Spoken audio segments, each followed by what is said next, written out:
ಈಶ್ವರಪ್ಪ ಅವರ ಪರವಾಗಿ ಬಿಜೆಪಿ ಶಾಸಕ ಚನ್ನಬಸಪ್ಪ ಬ್ಯಾಟಿಂಗ್ ಮಾಡಿದ್ದಾರೆ. ಬಿಜೆಪಿ ಕಟ್ಟಿ ಬೆಳೆಸಿದವರಲ್ಲಿ ಈಶ್ವರಪ್ಪ ಕೂಡ ಒಬ್ರು. ನೋವಿನಲ್ಲಿ ಬಂಡಾಯ ಸ್ಪರ್ಧೆ ಬಗ್ಗೆ ಮಾತಾಡಿದ್ದಾರೆ. ಈಶ್ವರಪ್ಪ ಪಕ್ಷವನ್ನ ಹಗಲು ರಾತ್ರಿ ದುಡಿದು ಕಟ್ಟಿ ಬೆಳೆಸಿದ್ದಾರೆ. ಪಕ್ಷವನ್ನ ಹಾಳು ಮಾಡುವ ಸ್ಥಿತಿಗೆ ತಲುಪುತ್ತಾರೆ ಎನ್ನಿಸಲ್ಲ. ರಾಷ್ಟ್ರೀಯ ನಾಯಕರು ಈಶ್ವರಪ್ಪ ಜೊತೆ ಮಾತನಾಡ್ತಾರೆ ಅಂತ ಬಿಜೆಪಿ ಶಾಸಕ ಚನ್ನಬಸಪ್ಪ ಹೇಳಿಕೆ ಕೊಟ್ಟಿದ್ದಾರೆ.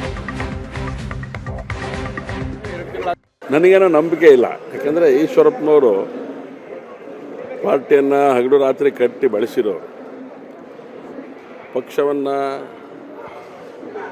ಹಾಳು ಮಾಡುವಂಥ ಸ್ಥಿತಿಗೆ ಅವರು ತಲುಪ್ತಾರೆ ಅಂಥೇಳಿ ನನಗಂತೂ ನಂಬಿಕೆ ಇಲ್ಲ. ಆ ಕಾರ್ಯ ಮಾಡ್ತಾರೆ ಅಂತ ವಿಶ್ವಾಸ ನನಗೇನಿಲ್ಲ. ಹೇಳಿದ್ದಾರೆ, ನೋಟಿಸ್ ಕೊಡಲಿ, ಉಚ್ಚಾಟನೆ ಮಾಡಲಿ, ನಾನು ಎಲ್ಲದಕ್ಕೂ ತಯಾರಂತ ಬಹಿರಂಗವಾಗಿ ನೋವಿನಲ್ಲಿ ಬೇಸರದಲ್ಲಿ ಅವ್ರು ಹೇಳಿರ್ಬೋದು, ಸಿಟ್ಟಲ್ಲಿ ಹೇಳಿರ್ಬೋದು.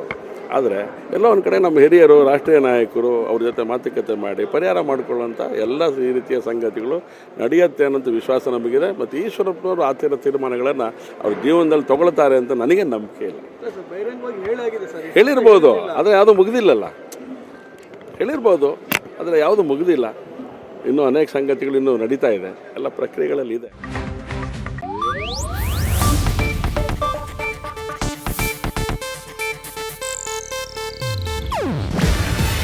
ಇದು ಏಷ್ಯಾನೆಟ್ ನ್ಯೂಸ್ ನೆಟ್ವರ್ಕ್ ಪ್ರಸ್ತುತಿ. ನೀವು ನೋಡ್ತಿದ್ದೀರಾ ಏಷ್ಯಾನೆಟ್ ಸುವರ್ಣ ನ್ಯೂಸ್.